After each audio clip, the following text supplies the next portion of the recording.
배신한 남편과 이혼하려던 내 계획은 그의 내연녀의 남편이 찾아오면서 중단되었다.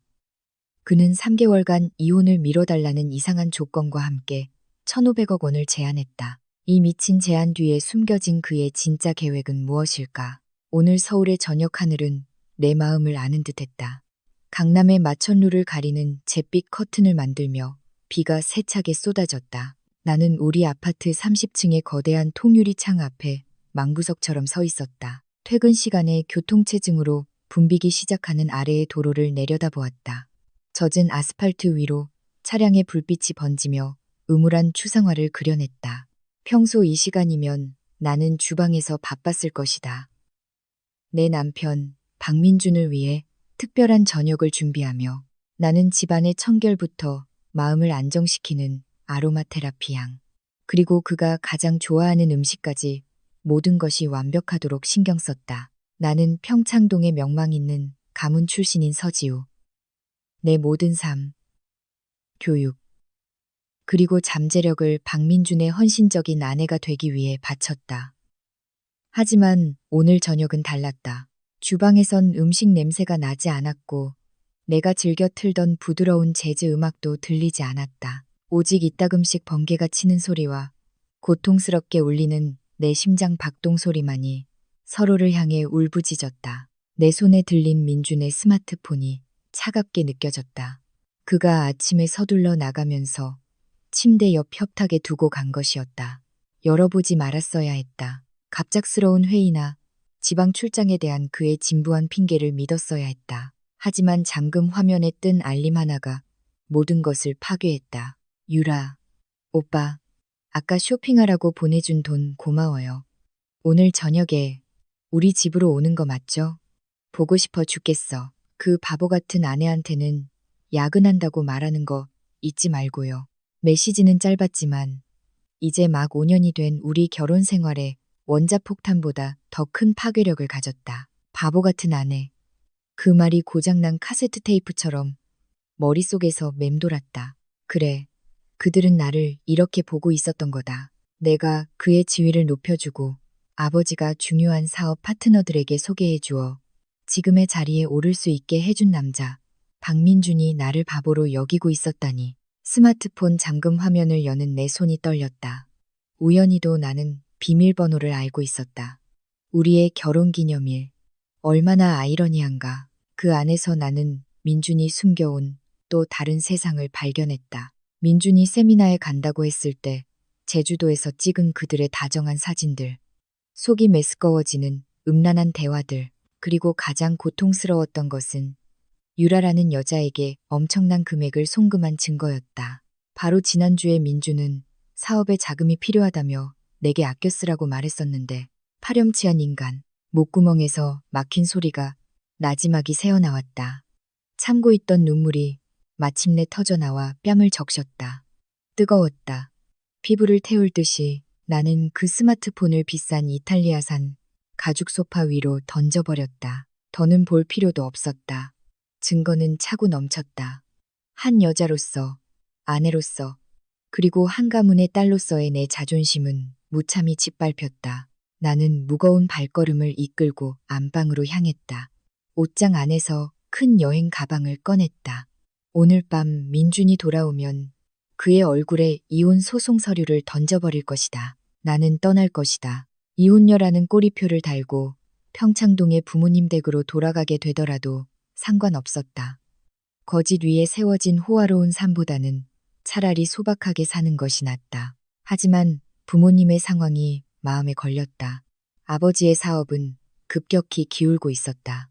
평창동의 할아버지께서 물려주신 집은 은행의 담보로 잡힐 위기에 처해 있었다. 나는 그동안 민준의 성공이 우리 가문의 영광을 되찾는데 도움이 되길 바랐다.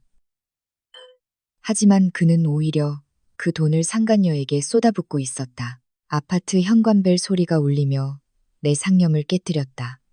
나는 깜짝 놀랐다. 민준이 스마트폰을 두고 간 것을 깨닫고 일찍 돌아온 걸까? 분노가 즉시 가슴속에서 치솟았다. 잘됐다. 그가 빨리 돌아올수록 내 인생에서 그를 더 빨리 몰아낼 수 있을 테니까. 나는 성큼성큼 거친 숨을 몰아쉬며 현관문으로 향했다. 얼굴에 남은 눈물 자국을 굳이 닦지도 않았다. 그가 보게 놔두자 내가 얼마나 망가졌는지 알게 해주자. 나는 문을 거칠게 열었다. 낯짝도 두껍네. 아직도. 내 말이 끊겼다. 문 앞에 서 있는 사람은 민준이 아니었다. 내 앞에는 30대 초반으로 보이는 키 큰 남자가 서 있었다. 그는 무척 비싸 보이는 검은색 정장을 입고 있었지만 지금은 비에 흠뻑 젖어 있었다. 칠흑 같은 머리카락 끝에서 물방울이 떨어져 그의 단단한 어깨 위로 흘러내렸다. 그는 날카로운 턱선과 오뚝한 콧날을 가진 잘생긴 얼굴이었지만 그 표정은 얼음처럼 차가웠다. 그의 눈은 마치 몇 초 만에 내 영혼을 전부 꿰뚫어 볼 수 있을 것처럼 나를 날카롭게 응시했다. 그에게서 뿜어져 나오는 강렬한 권위의 아우라에 나는 본능적으로 한 걸음 물러섰다. 서지우 씨. 그의 목소리는 낮고 깊었으며 위압감이 가득했다. 그것은 질문이 아닌 단언이었다. 나는 남은 용기를 끌어모으며 마른 침을 삼켰다. 네, 맞는데요. 누구시죠? 제 남편을 찾으신다면 지금 집에 없습니다. 남자는 바로 대답하지 않았다. 그는 그저 나를 쳐다볼 뿐이었다. 그러다 그의 시선은 여전히 떨리고 있는 내 손으로 그리고 이내 퉁퉁 부은 내 눈으로 향했다. 그의 입꼬리가 살짝 올라가며 얇고 냉소적인 미소를 지었다. 남편이 집에 없는 건 압니다. 지금 갤러리아 백화점에서 내 아내를 위해 에르메스 백을 사고 있더군요. 그가 담담하게 말했다. 심장이 순간 되는 듯했다. 네, 최도윤입니다. 그가 짧게 말했다. 마치 그 이름만으로 모든 설명이 충분하다는 듯이. 그리고 실제로 그랬다. SJ그룹의 오너, 젊은 재벌 총수로서 비즈니스 잡지 표지를 장식하며 대한민국 최연소 부호 중 한 명으로 꼽히는 최도윤을 모르는 사람이 누가 있겠는가. 그는 태어날 때부터 부유했고 막강한 권력을 가졌으며 극도로 사적인 인물, 소위 금수저의 전형이었다. 그런데 잠깐, 그가 방금 뭐라고 했지? 아내, 유라. 이 끔찍한 연관성을 깨달으며 내가 중얼거렸다. 강유라 씨가 당신 아내였군요. 최도윤은 천천히 고개를 끄덕였다.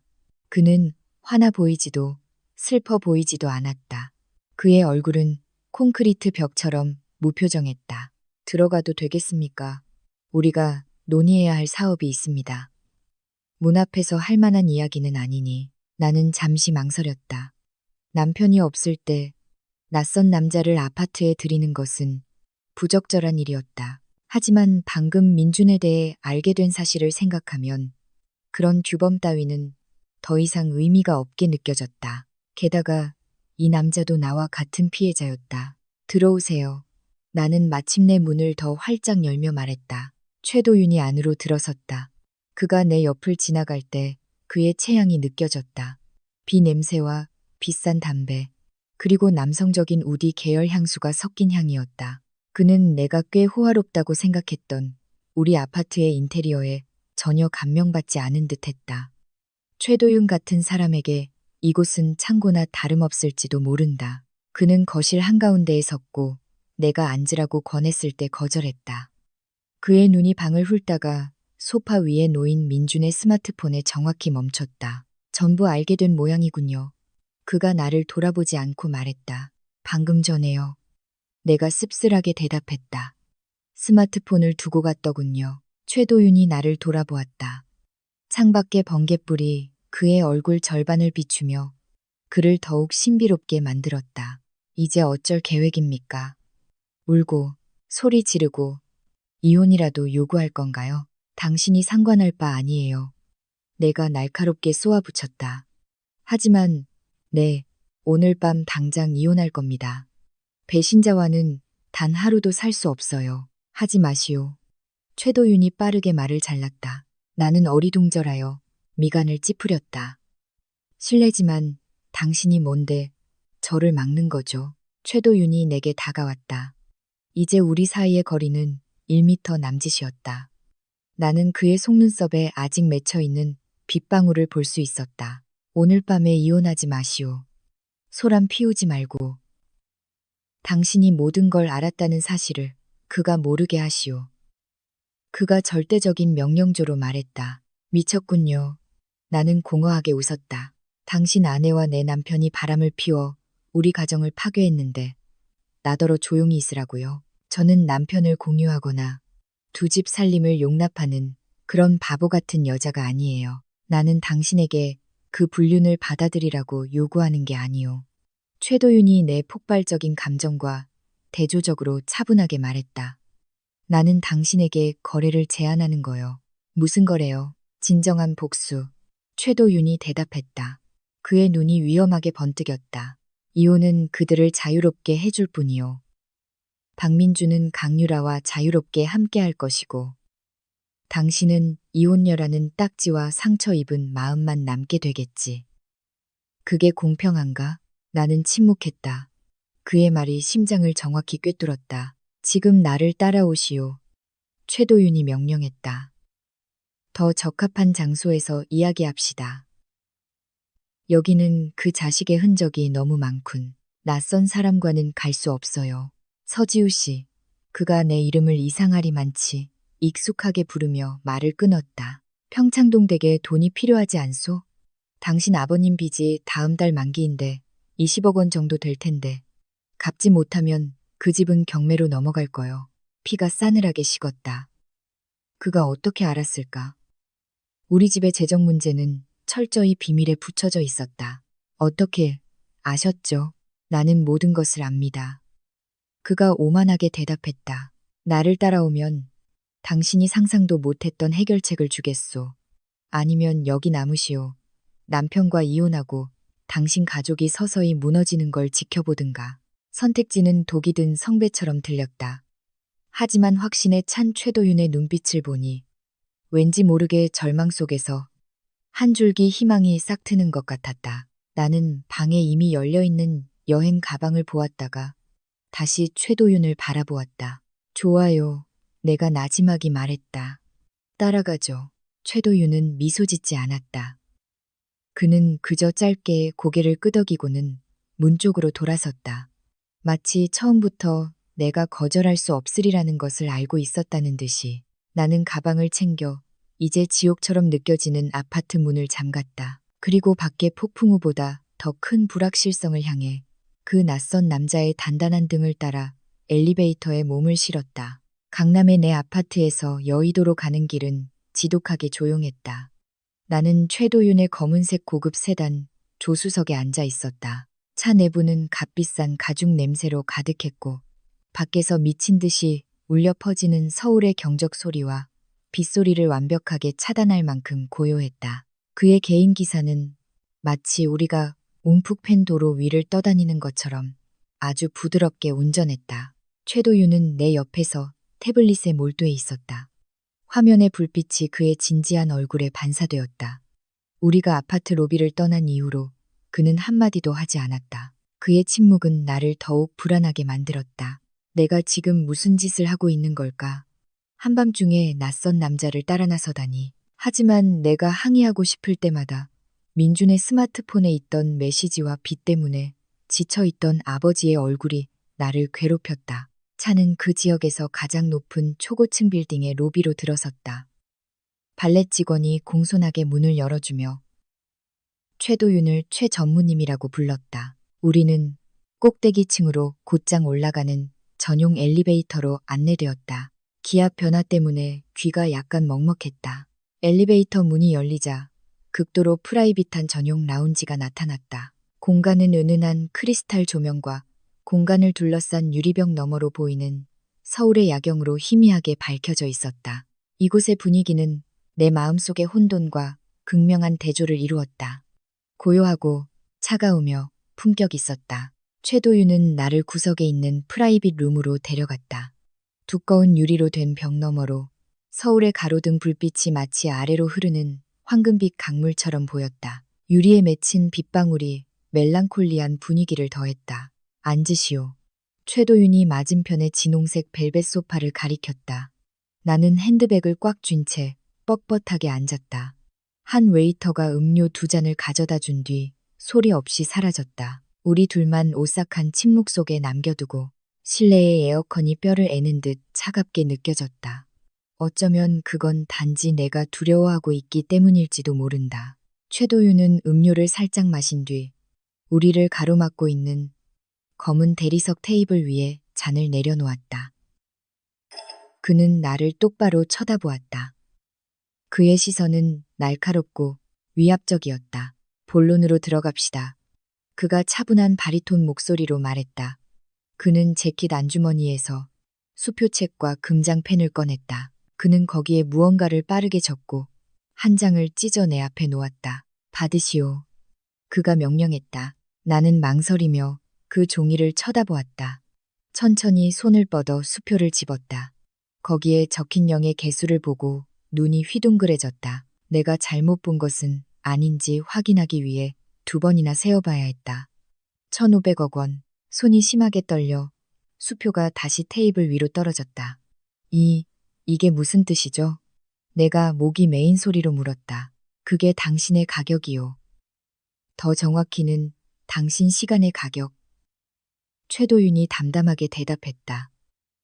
마치 그만한 돈이 그에게는 푼돈에 불과하다는 듯이. 그 돈이면 당신 가족의 모든 빚을 갚고 담보로 잡힌 자산을 되찾고 당신과 당신 부모님이 7대 손까지 살 수 있을 만큼 보장해 줄 거요. 나는 이 미친 상황을 이해하려고 애쓰며 마른 침을 삼켰다. 저한테 뭘 원하시는 거죠? 저는 창녀가 아니에요. 최도윤이 작게 웃었지만 그 웃음은 눈에 닿지 않았다. 당신 몸에는 관심 없소. 서지우 씨. 내가 필요한 건 박민준의 아내라는 당신의 지위요. 그는 소파에 등을 기대고 팔짱을 꼈다. 내가 말했듯이 강유라는 내 아내요. 우리 결혼은 서류상일 뿐. SJ그룹과 또 다른 재벌가인 강유라, 지방 간의 사업적 동맹이었지. 하지만 그녀는 대놓고 바람을 피우며 나와 내 가문의 명예를 더럽히는 것으로 계약을 위반했소. 야심은 있지만 경솔한 박민준이 그녀의 상대고, 그럼 그냥 강유라 씨와 이혼하면 되잖아요? 왜 저까지 끌어들이는 거죠? 내가 따져 물었다. 사업에서 시간은 전부이기 때문이요. 나는 지금 강유라, 지방과 관련된 대규모 인수합병을 진행 중이요.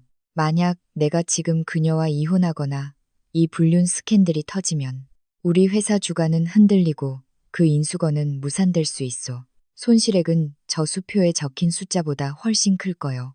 최도윤이 몸을 앞으로 기울였다. 그의 시선이 더욱 강렬해졌다. 내게는 3개월이 필요하오. 내 사업을 마무리하고 재산 분할 소송으로부터 내 자산을 안전하게 옮길 3개월. 그 3개월 동안 나는 조용한 상황이 필요하오. 스캔들도 이혼도 없이. 나는 그의 말이 어디로 향하는지 이해하기 시작했다. 믿기 어려웠지만 그러니 당신의 임무는 간단하오. 최도윤이 말을 이었다. 지금 남편과 이혼하지 마시오. 집으로 돌아가서 아무 일도 없었던 것처럼 행동하시오.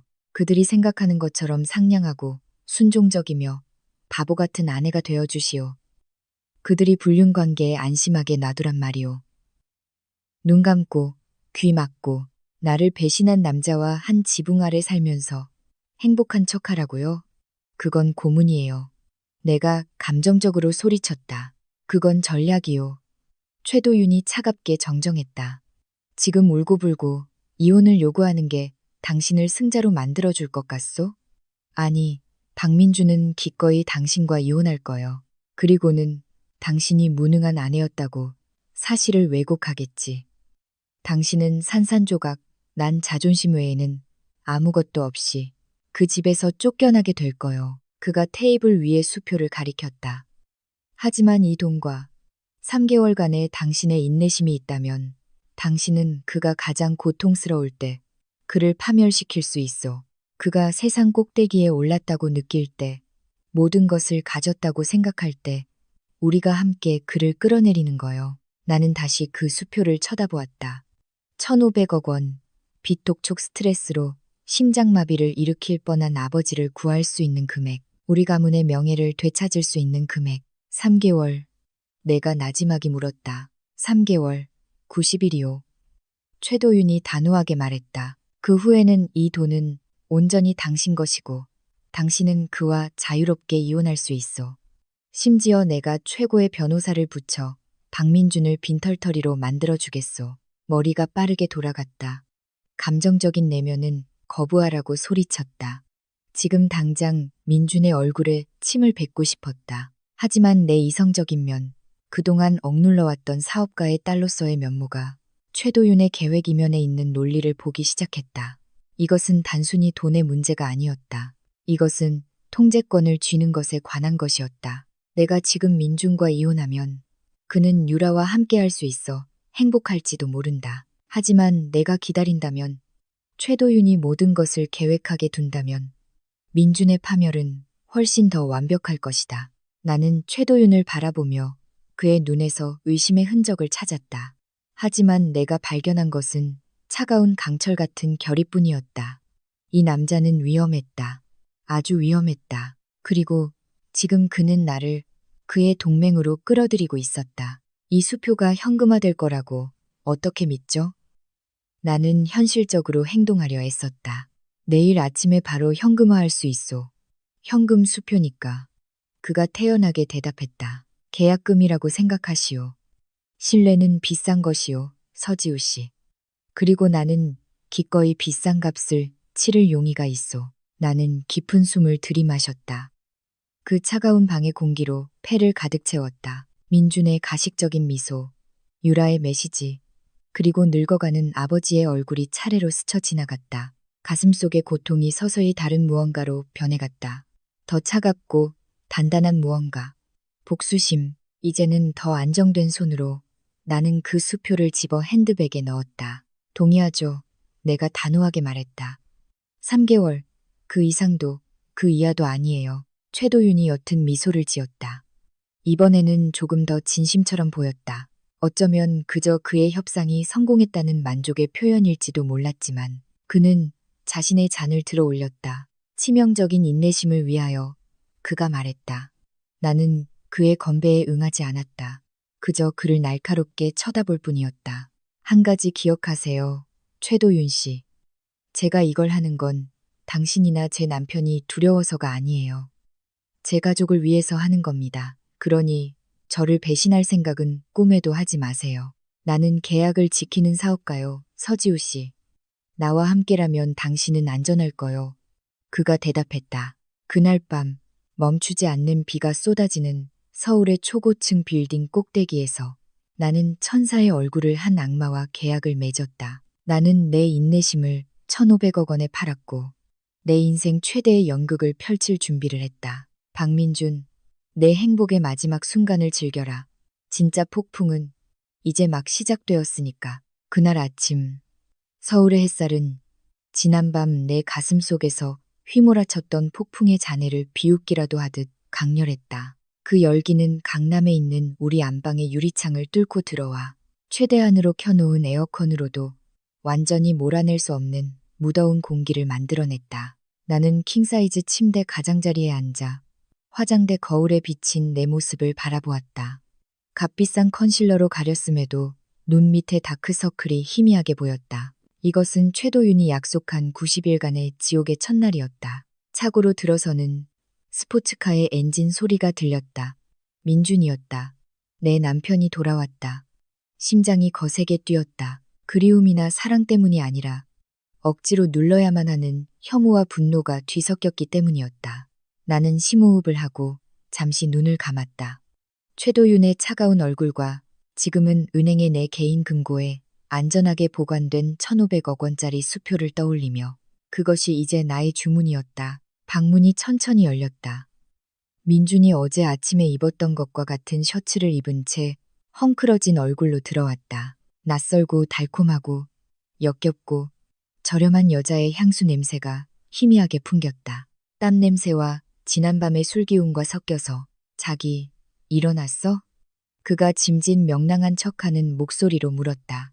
그는 다가와 내 뺨에 키스하려 했다. 반사적으로 나는 귀걸이를 매만지는 척하며 고개를 살짝 돌렸고 그의 입술은 내 머리카락에 스칠 뿐이었다. 오빠, 이 시간에 웬일이야? 어젯밤에 전화 안 받아서 걱정했잖아. 민준이 어색하게 웃었다. 그는 손목 시계를 풀어 화장대 위에 뻣뻣한 동작으로 올려놓았다. 아, 정말 미안해, 자기야. 어젯밤에 비가 엄청나게 왔잖아, 그치? 핸드폰 배터리가 다 닳아서 꺼져버렸어.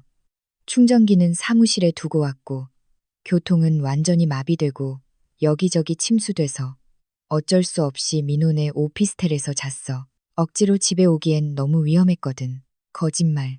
민호는 아내와 함께 유럽으로 가족 여행을 떠났다. 나는 이틀 전 민호 아내의 인스타그램 게시물을 봤지만 그저 미소만 지었다. 내 평생 지어본 미소 중 가장 가식적인 미소였다. 아, 그랬구나. 오빠가 안전해서 다행이다. 난 그냥 무슨 일이라도 생긴 줄 알고 내가 부드럽게 말했다. 방금 다른 여자의 품에서 밤을 보낸 남자에게 이런 걱정 어린 말을 하는 것이 역겨웠다. 역시 당신이 최고의 아내야. 민준이 더 이상 묻지 않는 것에 안도하는 듯 칭찬했다. 그는 셔츠 단추를 풀기 시작했다. 나 먼저 씻을게. 너무 덥다. 오늘 오후에 투자자랑 또 미팅이 있어서 아마 또 늦게 들어올 거야. 응, 오빠. 너무 무리하지 말고. 내가 대답했다. 욕실 문이 닫히고 물 흐르는 소리가 들리자마자 내 얼굴에서 미소가 사라졌다. 구역질을 참느라 몸이 떨렸다. 바닥에 아무렇게나 벗어던져진 그의 더러운 셔츠를 보았다. 깃에 희미한 분홍색 립스틱 자국이 있었다. 유라가 인스타그램 사진에서 자주 바르던 것과 같은 색이었다. 나는 즉시 내 비밀 핸드폰을 집어들었다. 어젯밤 최도윤이 내 이름으로 등록되지 않은 유심칩과 함께 준 새 핸드폰이었다. 나는 짧은 메시지를 입력했다. 타겟 방금 귀가. 홍수 때문에 친구 집에서 잤다는 알리바이. 오늘 오후에 다시 나갈 예정. 최도윤의 답장은 단 몇 초 만에 도착했다. 짧고 간결하며 감정이 없었다.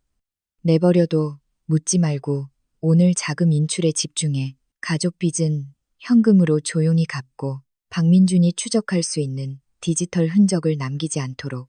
나는 즉시 그 메시지를 삭제했다. 오후 민준이 떠난 것을 확인한 후 물론 투자자 미팅이 아니라 그의 첩을 다시 만나러 갔겠지만 나는 기사에게 은행 본점으로 데려다 달라고 했다. 최도윤이 준비해준 마법 같은 소개서 덕분에 자금 인출 과정은 순조롭게 진행되었다.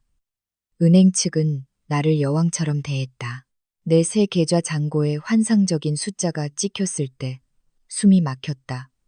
이것은 현실이었다. 나는 정말로 내 결혼 생활을 팔아버렸다. 은행에서 나와 나는 곧장 평창동에 있는 부모님 댁으로 향했다. 식민지 시대풍의 오래된 집은 어두워 보였다. 벽의 페인트는 몇 군데 벗겨지기 시작했고 잔디밭은 예전처럼 깔끔하게 관리되지 않았다. 거실에서 나는 어머니가 묵주를 쥔 채 멍하니 앉아 계신 것을 발견했다. 그분의 얼굴은 지쳐 보였고 나이보다 훨씬 늙어 보였다. 엄마, 내가 나지막이 불렀다. 어머니가 고개를 돌리셨다. 눈가가 촉촉했다. 지우야, 온다고 말도 없이. 나는 그분 옆에 앉아 주름진 손을 잡았다. 무슨 일이에요? 엄마, 안색이 안 좋으세요. 어머니가 긴 한숨을 쉬셨다. 내 아버지, 오늘 아침에 은행 사람들이 또 왔었단다. 마지막 경고를 하더구나. 다음 달까지 원금을 갚지 못하면 이 집은 경매에 넘어갈 거라고. 내 아버지는 지금 방에 계셔. 혈압이 또 오르셨다. 엄마는 어찌할 바를 모르겠구나. 지우야, 박서방한테는 도움을 청하고 싶지 않아. 그의 사업도 요즘 힘들다면서. 이 순간까지도 내 부모님은 민준이 착하고 고군분투하는 사위라고 생각하고 계셨다.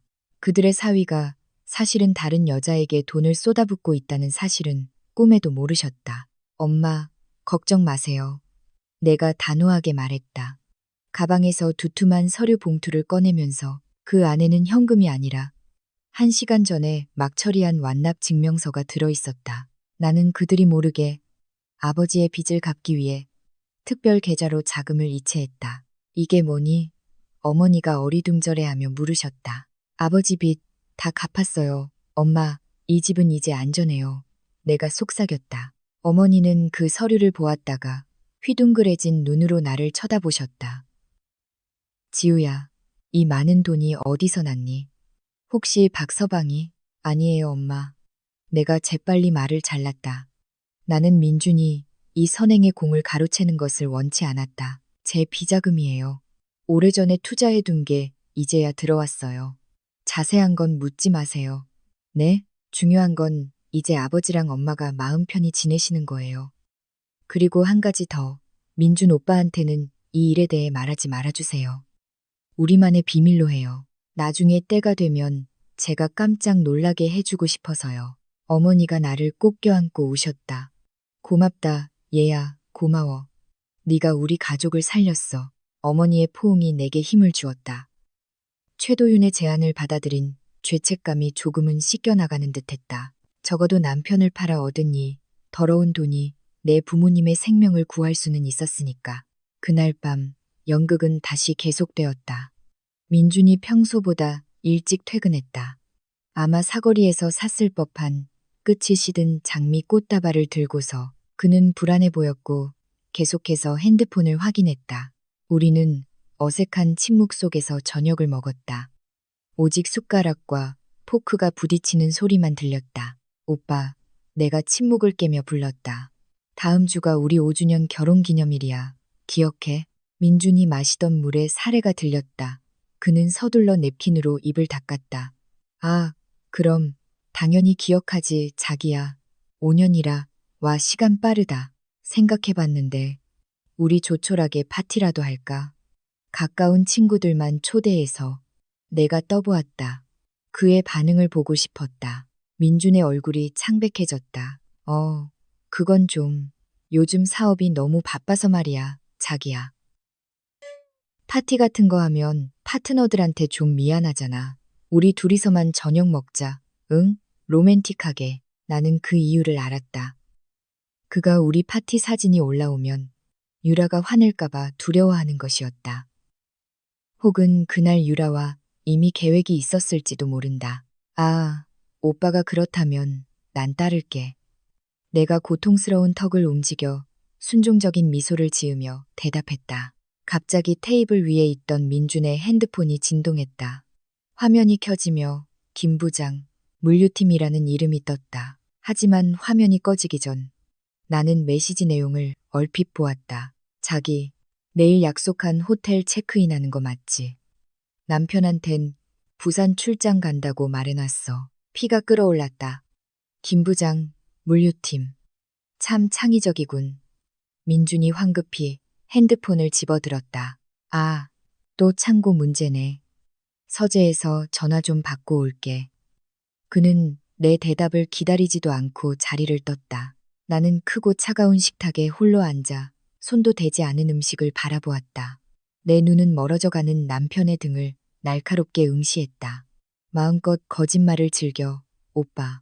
매 순간이 지날수록 나는 최도윤이 쥐어준 칼을 갈고 있으니까. 나중에 내 행복을 남김없이 베어버릴 그 칼을. 한 달이 지났다. 내 삶은 극명하게 대조되는 두 세계로 나뉘었다. 낮에는 집에서 시간을 보내거나 살림을 돌보는 순종적인 아내 서지우였다. 하지만 그 틈틈이 나는 최도윤의 세계로 들어갔다. 오늘 최도윤은 서울 중심부의 한 현대미술 갤러리에서 만나기로 약속을 잡았다. 이 갤러리는 그의 사촌 중 한 명의 소유였고 오늘은 개인 큐레이팅을 이유로 일반 관람객에게는 문을 닫았다. 완벽한 장소였다. 조용하고 예술적이며 쇼핑몰이나 클럽에서 시간을 보내기 좋아하는 민준이나 유라의 감시망에서 멀리 떨어진 곳. 나는 남색의 심플한 원피스에 큰 선글라스를 끼고 도착했다. 최도윤은 핏빛 붉은색이 지배적인 거대한 추상화 앞에서 이미 기다리고 있었다. 그는 회색 정장 바지 주머니에 양손을 넣은 채 꼿꼿이 서 있었다. 그 모습 자체가 마치 하나의 예술 작품 같았다. 아름답지만 만질 수 없는 5분 늦었군. 내 하이힐 소리를 듣고도 그는 돌아보지 않은 채 말했다. 테헤란로가 미치도록 막혔어요. 내가 변명하듯 대답하며 그의 옆에 섰다. 노동자 시위가 있었나 봐요. 여왕이라면 왕국의 혼란쯤은 예측할 수 있어야지. 그가 비꼬았다. 하지만 그의 목소리는 우리가 처음 만났을 때처럼 날카롭지는 않았다. 그는 나를 돌아보며 머리부터 발끝까지 내 모습을 훑어보았다. 생기가 도는군. 1,500억 원이 푸석한 피부에는 특효약인가 보지. 놀리지 말아요, 최도윤 씨. 오늘 안건이 뭐죠? 내가 참지 못하고 물었다. 최도윤은 갤러리 중앙에 있는 긴 벤치를 향해 걸어갔다. 그곳에는 이미 태블릿과 서류 몇 뭉치가 놓여 있었다. 비즈니스 수업 제1장. 그가 앉아서 다리를 꼬며 말했다. 적이 자신을 아는 것보다 더 잘 알아야 한다. 그가 내게 태블릿을 건넸다. 화면에는 민준의 회사 위너스 홀딩스의 재무 데이터가 표시되어 있었다. 급격히 하락하는 붉은색 그래프가 화면을 지배했다. 당신 남편은 바람둥이일 뿐만 아니라 멍청한 사업가이기도 하오. 서지우 씨. 최도윤이 차갑게 설명했다. 이걸 보시오. 자신과 유라의 생활비를 충당하기 위해 은행 대출을 받으려고 재무제표를 조작했어. 회사 자산을 개인 담보로 사용했고 법적으로 이건 횡령이오. 나는 그 숫자들을 읽으며 눈이 휘둥그레졌다. 그는 그의 사무실 건물과 당신들 강남 집을 담보로 잡았소. 최도윤이 태연하게 덧붙였다. 나는 숨을 헐떡였다. 그 집은 4명이었다. 할머니의 유산. 3개월 전에 당신 서명을 위조했지. 법무사는 매수됐고 그 법무사는 유라가 찾아준 사람이야. 최도윤이 밝혔다. 그 사실은 나를 망치로 얻어맞은 듯한 충격을 주었다. 민주는 정말 쓰레기였다. 그는 나를 감정적으로 배신했을 뿐만 아니라 나를 강탈할 계획까지 세우고 있었다. 손톱이 하얗게 질릴 때까지 주먹을 꽉 쥐었다. 그를 감옥에 쳐넣어야 해요. 진정해. 최도윤이 내 손을 잡았다. 그의 차가운 피부 접촉이 이상하게도 폭발하는 내 분노를 가라앉혔다. 지금 경찰에 신고하면 절차는 길어지고 민주는 빠져나갈 구멍을 찾을 거요. 우리는 더 우아한 방법을 쓸 거요. 어떻게요? 인수합병. 최도윤이 대답했다. 그의 눈빛이 먹잇감을 덮칠 준비가 된 포식자처럼 변했다. 나는 지금 페이퍼 컴퍼니를 통해 민준의 은행 빚을 조용히 사들이고 있어. 2개월 후면 나는 민준의 유일한 최대 채권자가 될 거요. 그때가 되면 나는 그가 자랑스러워하는 회사를 포함한 그의 모든 자산을 압류할 완전한 권리를 갖게 되지. 그리고 당신은 최도윤이 나를 뚫어지게 바라보았다. 사형 집행 버튼을 누르는 사람이 될 거요. 최도윤의 두뇌가 작동하는 방식을 보며 내 마음속에서 감탄이 피어올랐다. 그는 감정으로 게임을 하지 않았다. 그는 시스템으로 게임을 했다. 그는 자신의 손을 더럽힐 필요 없이 상대를 파괴했다. 폭발적이고 감정적인 민준과는 완전히 달랐다. 최도윤은 조용히 모든 것을 휩쓸어가는 고요한 물과 같았다. 다음 주에 제주도에 가야 하오.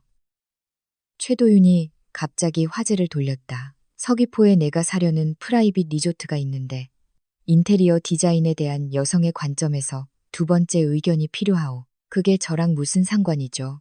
당신도 같이 가는 거요. 그가 명령했다. 필드 트립이라고 생각하시오. 내가 자산 관리 방법을 가르쳐 주겠소. 나중에 당신이 가족의 자산을 되찾았을 때 당신 남편처럼 멍청하게 굴지 않도록. 그렇게 갑자기 제주도에 갈 순 없어요.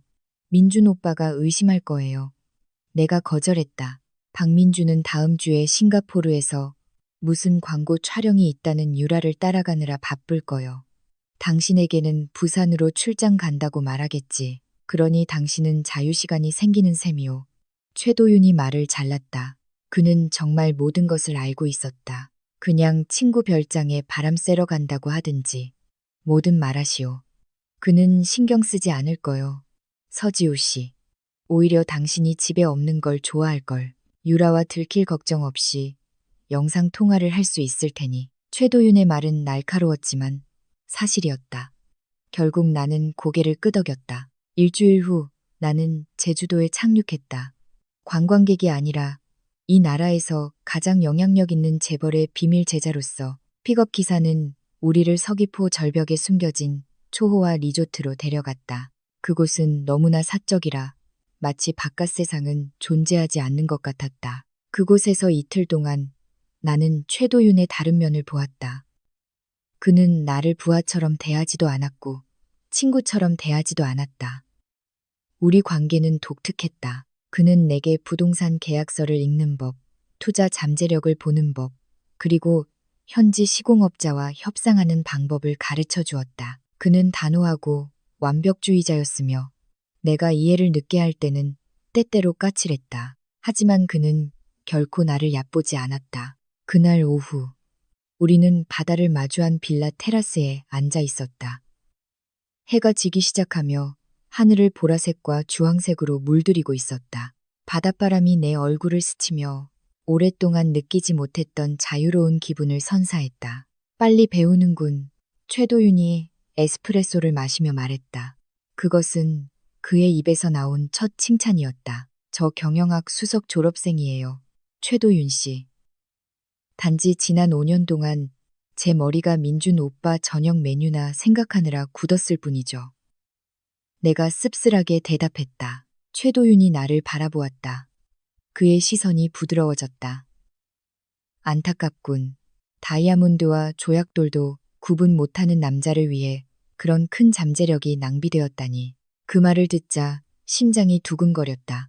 처음으로 나는 아내가 아닌 한 개인으로서 존중받는 기분을 느꼈다. 갑자기 한 웨이터가 과일이 담긴 쟁반을 들고 오다가 두꺼운 카펫에 발이 걸려 넘어졌다. 쟁반이 내 쪽으로 날아왔다. 위험해. 눈 깜짝할 사이에 최도윤이 움직였다.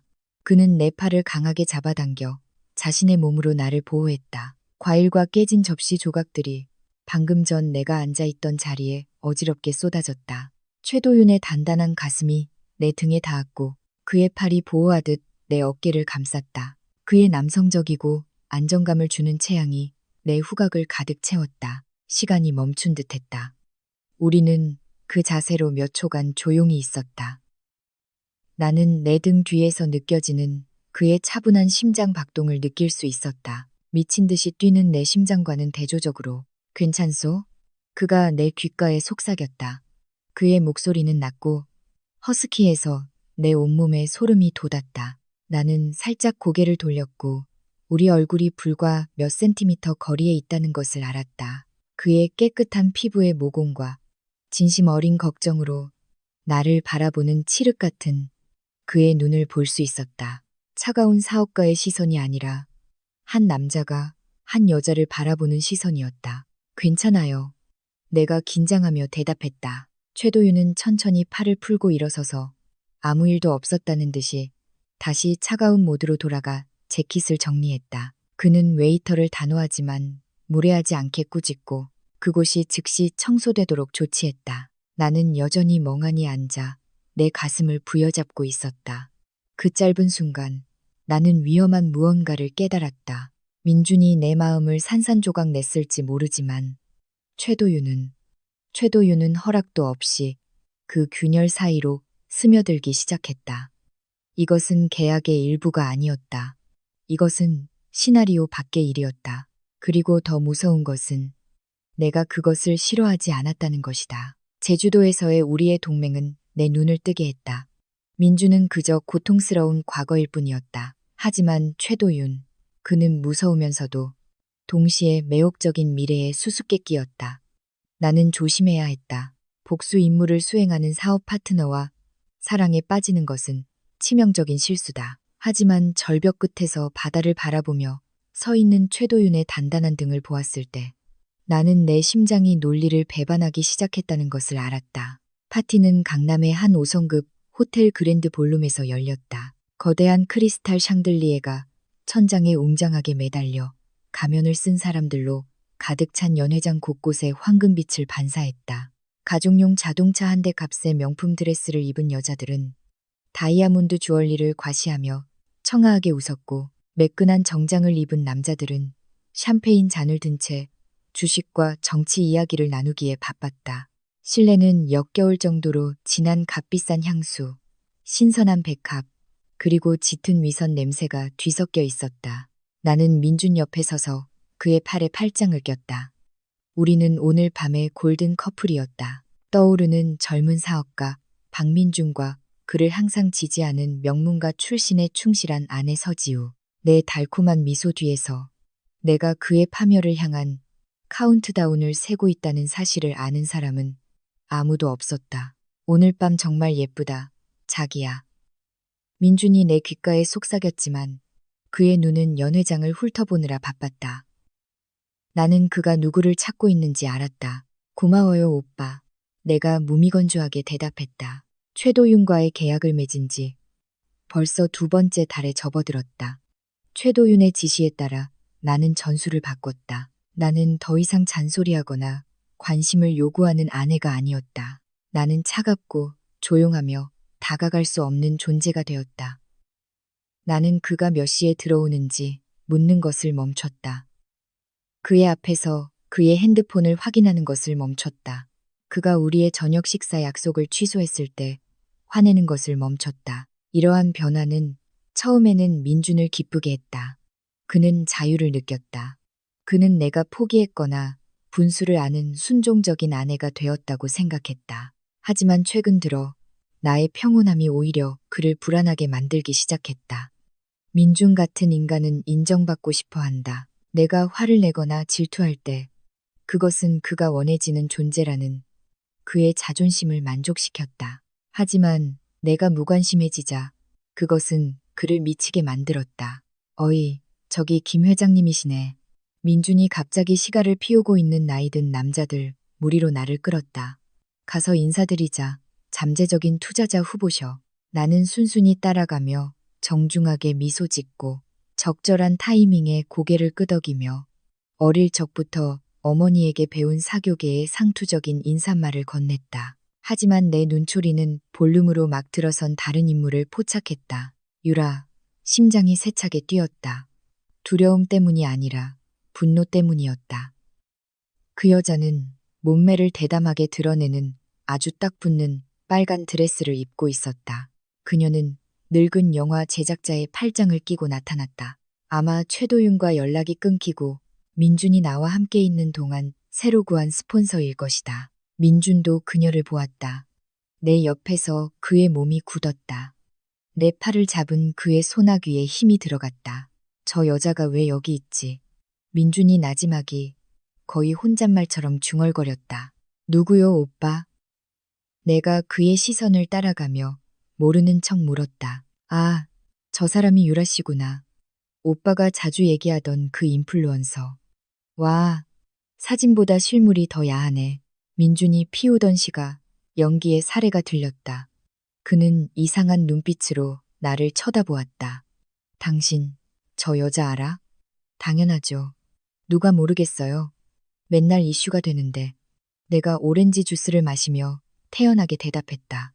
오빤 왜 그렇게 땀을 흘려요? 민준이 손수건으로 이마를 닦았다. 아니, 그냥 여기가 좀 덥네. 밤이 깊어지자 진짜 드라마가 시작되었다.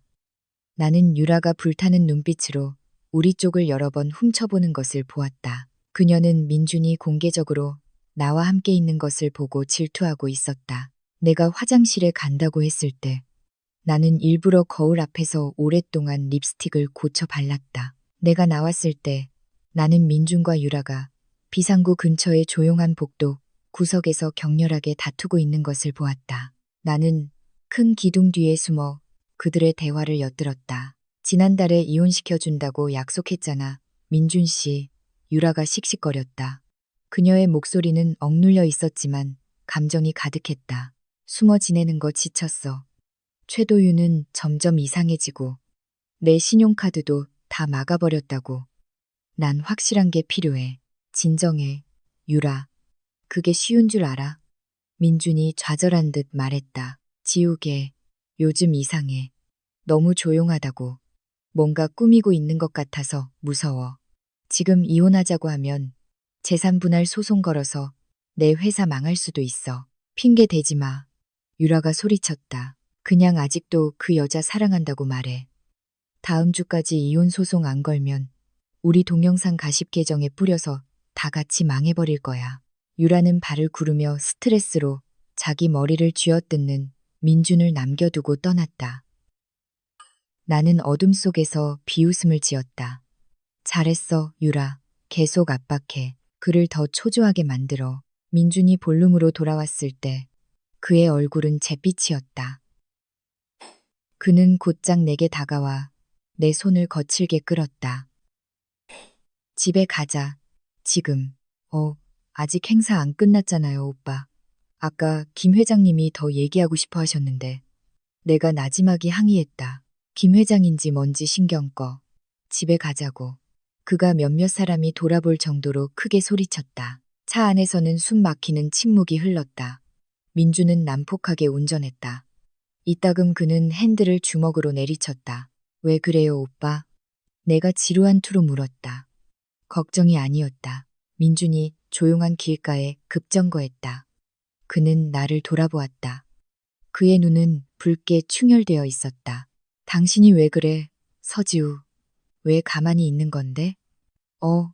예전에는 내가 늦게 들어오면 항상 의심했잖아. 누구랑 갔냐고 맨날 물었잖아. 지금은? 신경도 안 써. 꼭 인형 같다고. 혹시 바람이라도 피우는 거야? 대답해. 그가 내게 좌절감을 터뜨리며 소리쳤다. 그 비난에 웃음이 터져 나올 뻔했다. 얼마나 우스운가. 도둑이 제 발저리는 격이라니. 나는 그의 눈을 똑바로 쳐다보며 최도윤에게서 배운 차가운 기운을 뿜어냈다. 민준 씨. 내 목소리는 낮고 차분했으며 조금의 떨림도 없었다. 이게 당신이 원하던 거 아니었어? 이것저것 묻지 않는 아내. 당신에게 자유를 주는 아내. 이제 내가 그걸 줬는데도 당신은 여전히 화를 내네. 도대체 원하는 게 뭐야? 민주는 침묵했다. 그는 히스테리 부리지 않는 내 반응에 당황한 듯 보였다. 그는 내가 울거나 변명하기를 기대했지만 나는 오히려 차가운 논리로 그의 질문을 되받아쳤다. 그냥 우리가 점점 멀어지는 것 같아서. 그의 목소리가 약해졌다. 일이 힘들어서 그렇게 느끼는 거겠죠. 내가 부하 직원을 진정시키는 상사처럼 남편을 대하는 아내가 아니라 그의 손을 툭툭 치며 말했다. 됐어요. 다시 운전해요. 졸리네. 민주는 다시 차를 몰았지만 나는 그의 마음이 혼란스럽다는 것을 알았다. 유라의 압박과 나의 차가운 태도가 그를 편집증적으로 만들었다. 그는 모든 것에 대한 통제력을 잃고 있다고 느끼고 있었다. 그리고 아니나 다를까. 다음날 민준의 회사에 심어놓은 최도윤의 정보원이 아주 치명적인 사실을 보고했다. 유라에게 쫓기고 내가 재산 분할을 요구할까봐 두려워진 민준은 큰 실수를 저질렀다. 그는 회사의 운영 자금 50억 원을 안전하고 추적 불가능하다고 생각하는 해외의 개인 계좌로 빼돌렸다. 이혼 전에 그 자산을 내게서 숨기려는 의도였다. 그는 그 조세 피난처의 안전한 계좌가 사실은 SJ그룹이 최근에 대주주 지분을 인수한 은행에서 관리되고 있다는 사실을 몰랐다. 그날 오후 나는 최도윤의 비밀 아파트에서 그를 만났다. 최도윤은 그 보고서를 읽고 웃음을 터뜨렸다. 드물고 상쾌하며 사악하게 들리는 웃음이었다. 스스로 무덤을 팠군. 최도윤이 잔에 와인을 따르며 말했다. 주주총회 승인 없이 회사 자산을 개인 계좌로 옮기다니. 이건 명백한 업무상 횡령죄야. 게다가 당황해서 저지른 짓이라 디지털 흔적이 아주 엉망진창이군. 최도윤이 내게 와인 잔을 건넸다. 그의 눈은 승리감으로 반짝였다. 축하하오, 서지우 씨. 당신 남편이 방금 교수대에 제목을 내밀었소. 한 달 뒤 우리가 그래버를 당기기만 하면 돼. 나는 진홍색의 액체를 한 모금 마셨다. 맛은 썼지만 혀끝에 달콤한 여운을 남겼다. 마치 우리가 빚어내고 있는 복수의 맛처럼. 박민준, 당신의 의심이 맞았어. 폭풍은 실제했고 내가 바로 그 중심이야. 서울의 하늘은 슬퍼하는 것 같기도 혹은 분노하는 것 같기도 했다. 사흘 연속으로 비가 멈추지 않고 내려 수도권 대부분을 잠기게 했다. 주요 도로는 혼탁한 강으로 변했고 사방에서 교통체증이 뱀처럼 길게 늘어섰으며 울려 퍼지는 경적 소리는 도시민들의 스트레스 교향곡이 되었다. 밖의 혼란스러운 분위기는 내 결혼 생활 안에서 벌어지고 있는 일의 완벽한 거울상이었다. 이제 마지막 주였다. 90일의 마감 시한이 끝나기 전에 결정적인 주. 강남의 집안의 긴장감은 너무나 짙어서 칼로 벨 수 있을 것 같았다. 민주는 점점 더 망가져갔다. 그의 눈 밑 다크서클은 더욱 짙어졌다. 그는 자주 멍하니 있었고 사소한 일에도 감정이 폭발했다. 최도윤의 은밀한 방해 공작 덕분에 그의 사업은 흔들리기 시작했고 유라는 더욱 거세게 관계를 확실히 하라고 요구했다. 반면에 나는 극도로 조심스럽게 행동해야 했다. 이 마지막 단계에서의 작은 실수 하나가 공들여 쌓아온 모든 계획을 무너뜨릴 수 있었다. 그날 밤 강풍을 동반한 폭우가 쏟아졌다. 우리 아파트 단지는 벼락을 맞은 변전소가 폭발하는 바람에 전체가 정전되었다.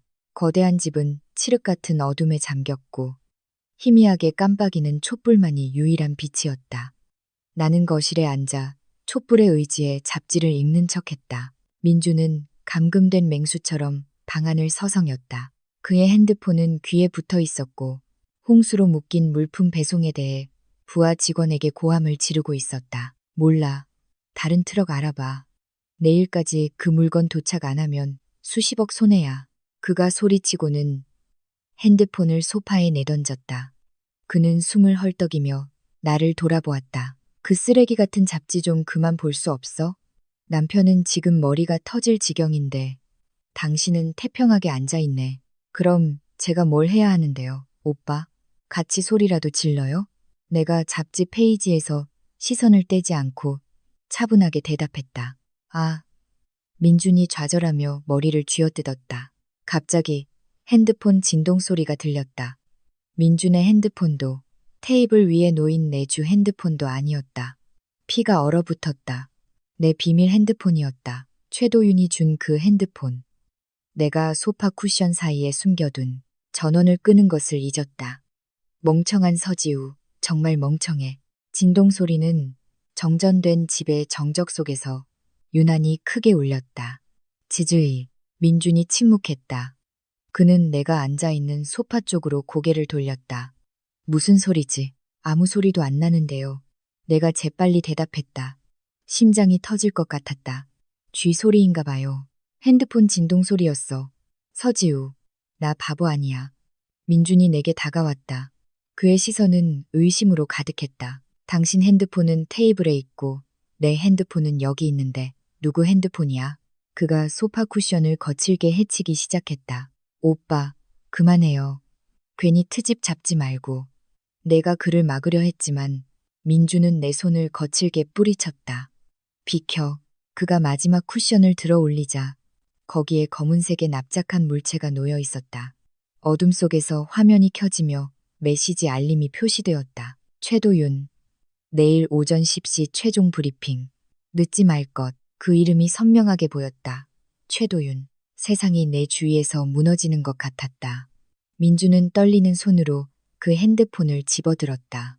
그의 얼굴은 혼란해서 무서운 분노로 변해갔다. 최도윤. 최도윤이 누구야? 그가 내 얼굴에 대고 소리쳤다. 이래서 그동안 가만히 있었던 거구나. 바람 피운 거지. 애인이라도 생긴 거야? 그가 내 어깨를 움켜쥐고 내 몸을 거세게 흔들었다. 대답해. 이 자식이 누구냐고 내 뒤에서 딴짓하고 있었던 거야. 두려움이 나를 덮쳤다. 이성을 잃은 민주는 무슨 짓이든 할 수 있었다. 하지만 동시에 혐오감도 극에 달했다. 자기가 진짜 배신자이면서 나를 바람피웠다고 비난하다니. 이거나 박민준, 당신 아프잖아. 내가 소리치며 벗어나려 했었다. 인정하기 전까지는 절대 안 놔. 잠금 풀어. 내용 좀 봐야겠어. 그가 내 얼굴에 핸드폰을 들이대며 잠금을 풀라고 강요했다. 갑자기 현관문이 거칠게 부서지는 소리가 났다. 쾅! 나무가 쪼개지는 소리가 밖의 천둥 소리를 압도하며 울려 퍼졌다. 우리 둘 다 깜짝 놀라 돌아보았다. 문지방에는 흠뻑 젖은 거대한 체구의 남자가 건장한 경호원 2명을 대동하고 서 있었다. 밖에서 번개가 치자 그의 실루엣이 비치며 마치 저승사자처럼 보였다. 최도윤이었다. 그가 어떻게 여기에? 설마 도청장치라도 설치해서 내가 위험에 처한 걸 알았나? 그녀에게서 손떼. 박민준. 최도윤의 목소리는 낮았지만 치명적인 권위로 가득 차 방안을 가득 메웠다. 민주는 입을 쩍 벌렸고 내 어깨를 잡은 손에 힘이 풀렸다. 그는 최도윤을 보았다가 나를 보았다가 다시 최도윤을 보았다. 당신은 최도윤. SJ그룹 대표님. 민주는 잡지에서 자주 보며 감탄했던 부자의 얼굴을 분명히 알아봤다. 그의 얼굴에 떠오른 혼란이 더욱 깊어졌다. 제 집에 무슨 일로 오셨습니까? 왜 제 아내에게 메시지를 보내시는 겁니까? 최도윤은 마치 이 집의 주인인 양태연하게 안으로 들어섰다. 그의 경호원 2명이 신속하고 효율적인 동작으로 민준을 내게서 떼어놓았다. 민준은 맞은편 소파로 밀쳐져 주저앉았다. 최도윤은 내 앞에 서서 나를 날카롭게 살피는 눈빛으로 바라보았다. 경솔했군, 서지우 씨. 그가 나만 들릴 정도로 나지막이 속삭였다. 내가 준 스마트워치로 당신 GPS를 추적하고 심박수가 급격히 올라간 걸 알아서 다행이지. 뭔가 잘못됐다는 걸 알았어. 그는 다시 충격에 빠진 민준을 향해 돌아섰다. 당신 아내는 바람 피우지 않았소. 박민준. 그녀는 나를 위해 일하고 있소. 최도윤이 거짓말을 했다. 하지만 너무나 설득력 있게 들렸다. 일이라니요? 민준이 멍하게 물었다. 이 밤중에 무슨 일을요? 인수합병 컨설턴트. 최도윤이 아무렇게나 대답했다. 하지만 그의 말투는 반박을 허용하지 않았다. 그리고 그 메시지에 관해서는 당신 회사가 관련된 사업 전략을 논의하고 있었소. 당신 아내는 당신의 망해가는 회사를 구하려고 애쓰고 있었는데 당신은 오히려 그녀를 의심하고 있었군. 민주는 침묵했다. 그의 느린 두뇌가 그 정보를 처리하려고 애썼다. 최도윤이라는 인물에 대한 두려움이 질투심을 압도했다. 제 회사를 구하다니. 무슨 말씀이신지. 최도윤이 옅게 미소 지었다. 끔찍한 미소였다. 당신 회사는 지금 벼랑 끝에 서 있소. 박민준. 사방에 빚이고 현금 흐름은 막혔지. 서지우 씨가 내게 자금을 투입해달라고 애원했소. 그녀는 인정머리 없는 남편을 위해 기꺼이 야근까지 하며 중개자 역할을 하고 있었던 거요. 최도윤은 너무나 영리하게 사실을 뒤집어서 나조차도 거의 믿을 뻔했다. 그는 민준이 죄책감을 느끼고 초라해지도록 만들었다. 전 몰랐습니다. 민준이 더듬거렸다. 그는 죄책감 어린 눈으로 나를 보았다. 지우야, 정말이야? 2달 동안 연기 훈련을 받은 나는 즉시 최도윤의 미끼를 물었다. 나는 슬프고 실망한 표정을 지었다. 오빠가, 내가 감히 오빠를 배신할 거라고 생각했어. 내가 그동안 조용했던 건 오빠를 어떻게 도울지 고민하느라 머리가 아파서였어.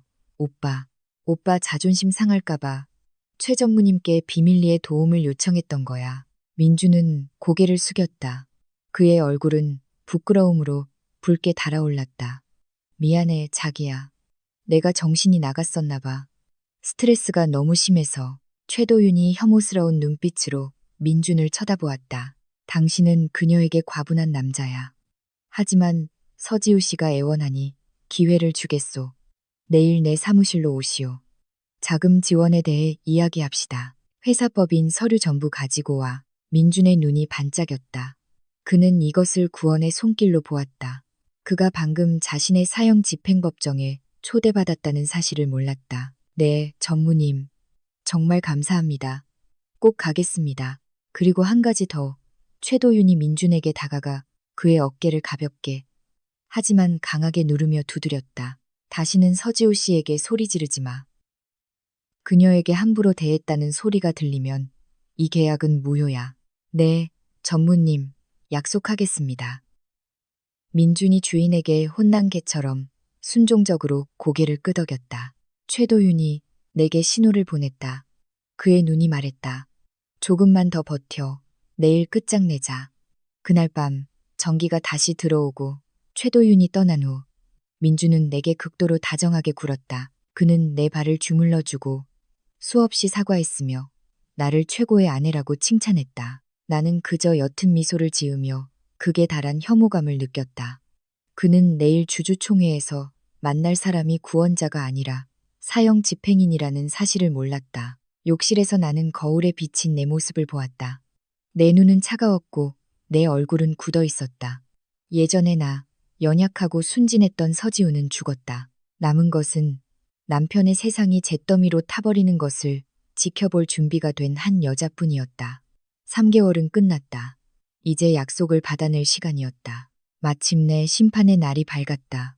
어제까지 잿빛이던 서울의 하늘은 오늘 맑게 개어 있었다. 마치 우주가 오늘 일어날 일을 축복하는 것 같았다. 나는 위너스 홀딩스의 주주총회가 열릴 호텔방의 큰 거울 앞에 서 있었다. 민주는 만반의 준비를 해야 한다며 전날 밤부터 이 호텔에 머물자고 고집을 부렸다. 사실 나는 그가 극도의 긴장감 때문에 교통체증 가능성을 피하고 싶었을 뿐이라는 것을 알았다.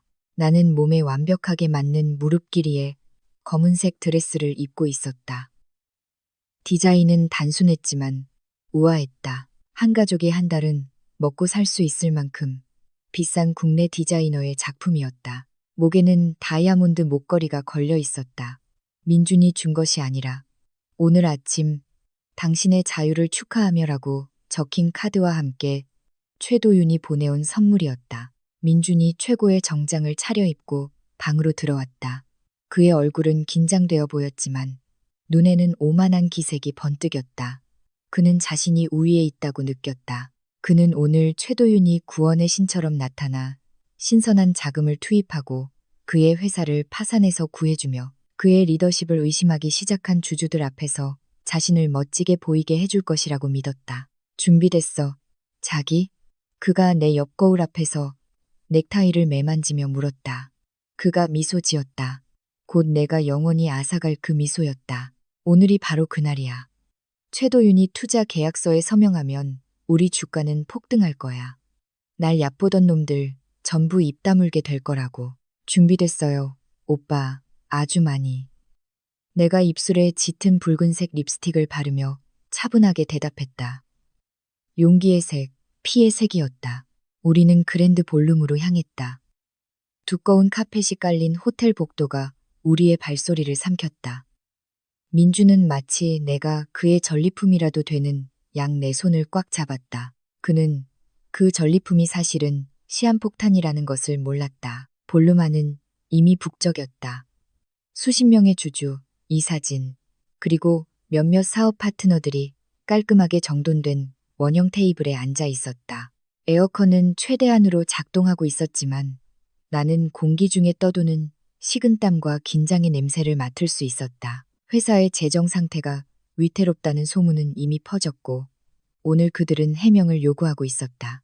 민주는 억지로 쥐어짠 자신감을 가지고 연단에 올랐다. 스포트라이트가 그를 향했다. 그는 연설을 시작했다. 내가 대부분 조작된 데이터라는 것을 아는 성장 그래프를 보여주며 주주 여러분, 민준의 목소리가 스피커를 통해 울려 퍼졌다. 떠도는 소문이 있다는 것을 압니다만 저는 위너스 홀딩스가 새로운 황금기를 향해 나아가고 있음을 확실히 말씀드립니다. 오늘 저는 우리를 국제적인 수준으로 이끌어줄 거물 투자자와의 전략적 파트너십을 발표할 것입니다. 참석자들 사이에서 웅성거림이 시작되었다. 회의적인 사람도 희망을 거는 사람도 있었다. 그 투자자가 누굽니까? 박 대표? 말뿐인 약속은 그만하시죠. 목소리 큰 소액 주주 중 한 명이 소리쳤다. 민준이 활짝 웃었다. 진정하십시오. 그분은 지금 오고 계십니다. 여러분 모두가 존경하는 분입니다. 민준이 말을 마치는 순간 크고 무거운 볼륨의 이중문이 천천히 열렸다. 모든 고개가 뒤로 향했다. 순식간에 분위기가 조용해졌다. 최도윤이 들어섰다. 그 남자의 아우라는 실로 대단했다. 그는 걷는 것이 아니라 행진하고 있었다.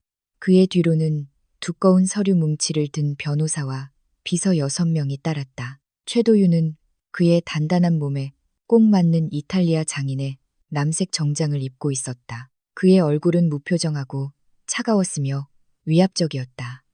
친근한 미소는 찾아볼 수 없었다. 민준이 연단에서 내려와 오랜 친구를 맞이하듯 두 팔을 벌려 그를 맞았다. 환영합니다, 최 전무님. 이렇게 와주셔서 영광입니다. 최도윤은 민준이 내민 손을 잡지 않았다. 그는 그 손을 흘끗 쳐다보더니 그대로 그를 지나쳐 연단으로 향했다. 민주는 허공에 뜬 손을 든 채 얼어붙었다. 그의 미소는 서서히 사라지고 혼란으로 대체되었다.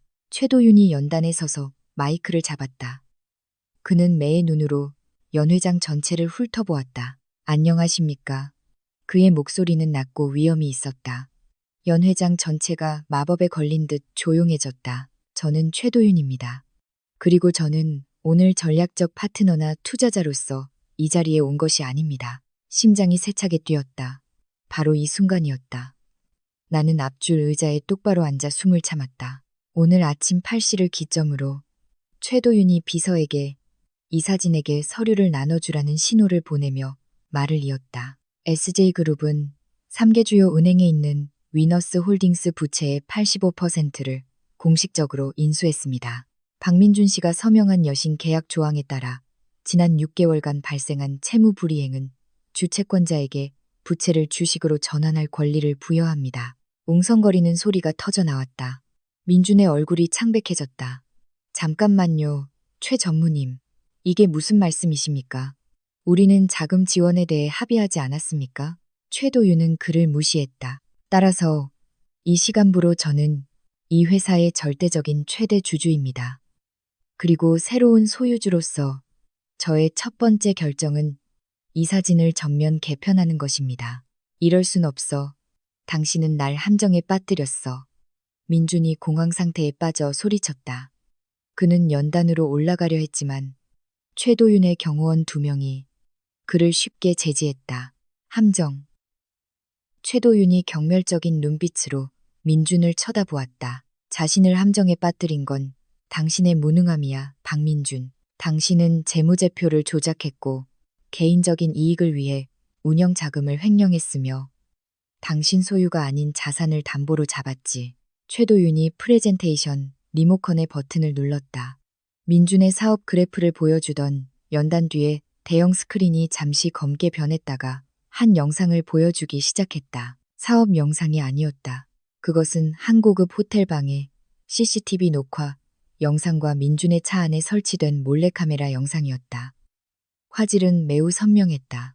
거대한 스크린에 민준과 유라가 애정 행각을 벌이는 모습이 적나라하게 드러났다. 그들의 웃음소리, 나를 이혼시킬 계획에 대한 대화, 그리고 나와 최도윤에 대한 그들의 모욕이 볼륨 전체에 명확하게 들렸다. 아, 서지우 걔 진짜 멍청해.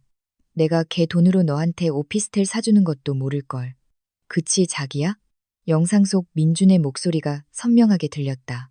그럼 최도윤은? 당신 그 딱딱한 남편은 언제 처리할 거야? 유라의 목소리가 이어졌다. 걱정 마. 최도윤 걔는 일하느라 바빠서 신경도 안 쓸걸. 나중에 내 회사 커지면 서지우 뻥 차버리고 우리 결혼하자. 청중들이 숨을 헐떡였다. 충격, 혐오, 그리고 조롱 섞인 웃음소리가 공간을 가득 메웠다. 누가 불렀는지 모를 기자들의 카메라 플래시가 이제 시체처럼 하얗게 질린 민준의 얼굴을 향해 터져 나왔다. 민준은 눈이 튀어나올 듯 스크린을 쳐다보았다. 그는 나를 향해 고개를 돌렸다. 지우야, 이건 조작이야. 지우야, 믿지 마. 나는 천천히 일어섰다. 모든 시선이 이제 내게 쏠렸다. 나는 울지 않았다. 이 남자를 위해 흘릴 눈물은 더 이상 없었다. 나는 이사진 테이블 근처에서 떨고 서 있는 민준에게 다가갔다. 내 발걸음은 단호했다. 내 하이힐 소리가 대리석 바닥을 두드리며 우리 결혼의 장송곡을 연주했다. 조작? 내가 물었다. 내 목소리는 차분했지만 날카로웠다. 근처 연단에 아직 켜져 있는 마이크가 내 목소리를 증폭시켰다. 오빠, 저 카메라 내가 설치한 거야. 민준의 눈이 마치 안구에서 튀어나올 것처럼 커졌다. 뭐? 나는 핸드백을 열어 두툼한 갈색 서류 봉투를 꺼냈다. 3개월 동안 준비해온 그 봉투였다. 3개월 전 당신이 바람 피운 걸 처음 알았을 때 당신과 이혼하려고 했어. 하지만 참았지. 내가 모든 사람이 들을 수 있도록 큰 소리로 말했다. 내가 참은 건 당신을 사랑해서가 아니라 당신이 스스로를 얼마나 더 망가뜨리는지 보고 싶었기 때문이야. 나는 그 봉투를 그의 가슴에 정확히 던졌다. 안에 있던 서류들이 흩어져 바닥으로 떨어졌다. 그건 이혼 소송 서류야. 서명해. 내가 명령했다.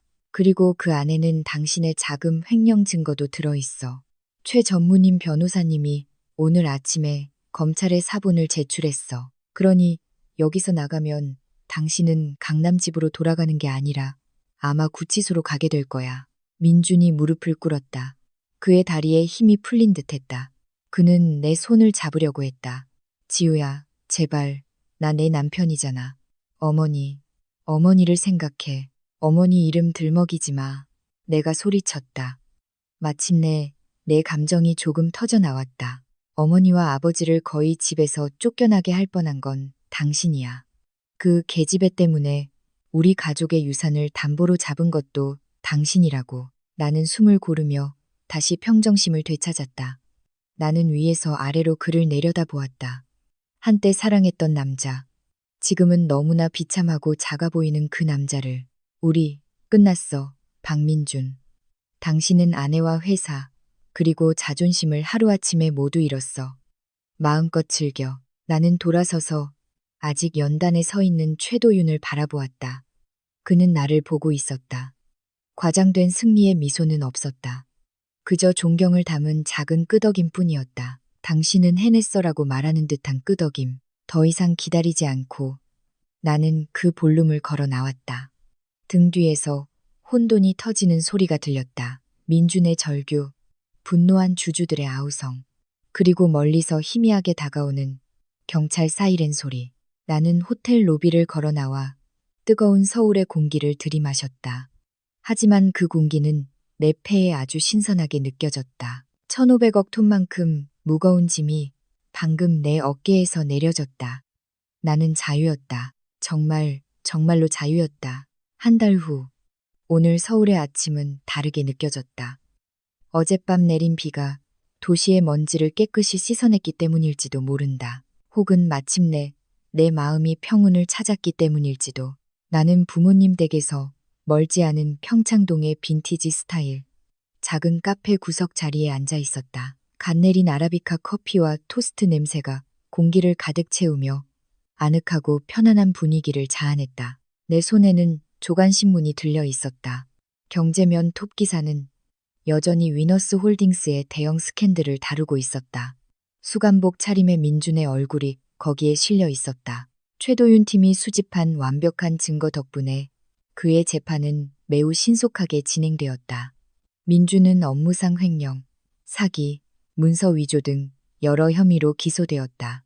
유라의 운명도 비극적이기는 마찬가지였다. 민준의 자금 지원과 이미 박탈당한 최도윤의 아내라는 지위가 없어지자 최도윤은 그녀와 이혼하고 혼전 계약 위반에 대한 손해배상을 청구했다.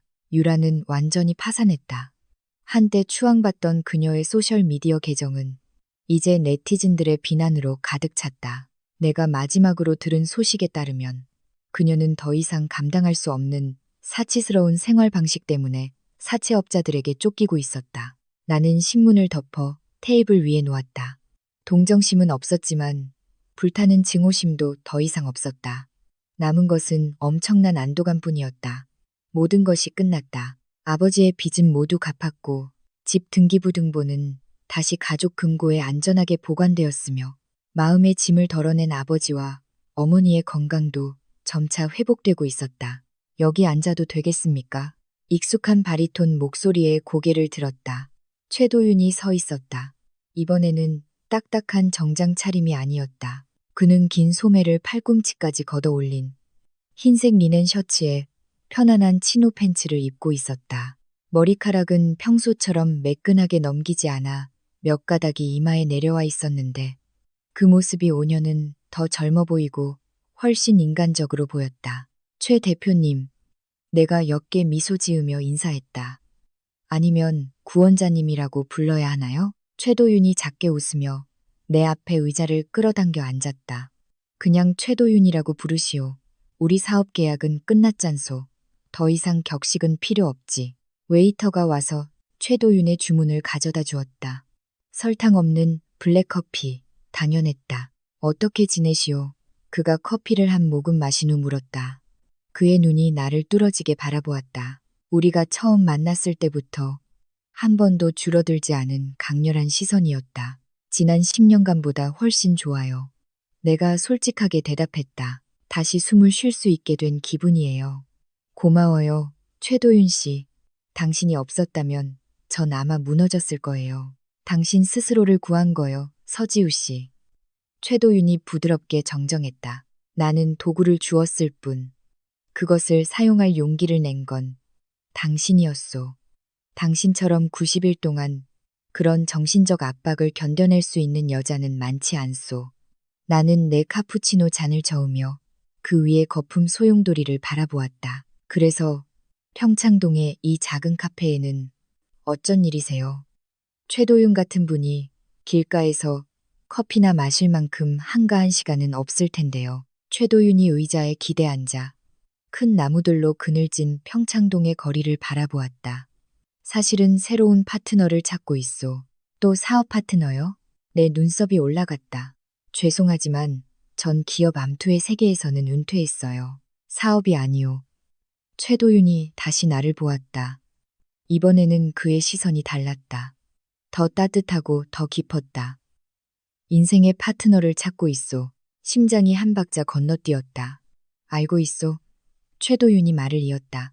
그의 목소리가 조금 낮아졌다. 처음에는 순전히 사업적인 계산으로 당신에게 접근했소. 당신은 박민준을 무너뜨리고 내 인수를 순조롭게 할 완벽한 말이었지. 하지만 그 3개월 동안 당신이 감정을 억누르는 것을 보고, 제주도에서 당신의 명석함을 보고, 가족을 지키기 위해 애쓰는 당신의 모습을 보면서 나는 무언가를 깨달았소. 그가 테이블 위로 손을 내밀었다. 손바닥이 위를 향한 채 기다리고 있었다. 나는 이 파트너십이 끝나기를 원치 않는다는 것을 깨달았소. 그가 말했다. 나는 계약도, 시간 제한도, 가식도 없는 새로운 책을 쓰고 싶소. 나는 그 손을 바라보았다. 나를 파멸의 구렁텅이에서 끌어내준 손. 차가웠지만 전에 느껴보지 못한 안정감을 주었던 손. 내 생각은 지난 3개월간의 작은 순간들로 향했다. 그가 제주도에서 나를 보호해 주었을 때, 내가 민준을 상대하며 스트레스 받을 때 그가 내가 가장 좋아하는 음식을 보내주었을 때, 주주총회장에서 그가 자랑스러운 눈빛으로 나를 바라보았을 때, 그의 차가운 가면 뒤에는 그동안 권력의 벽에 가려져 있던 진실한 마음이 있었다. 내가 준비되었을까? 민준과의 결혼이 남긴 상처는 여전히 남아 있었다. 하지만 최도윤을 보면 나는 민준이 보이지 않았다. 나는 나를 동등한 존재로 존중하고 내 잠재력을 알아보고 폭풍이 잦아들 때까지 묵묵히 기다려준 남자가 보였다. 흥미로운 제안이네요. 내가 입가에 피어나는 미소를 감추려 애쓰며 천천히 말했다. 하지만 조건이 있어요. 말하시오. 최도윤이 재빨리 대답했다. 무엇이든, 주식이든, 자산이든, 개인 소유의 섬이든.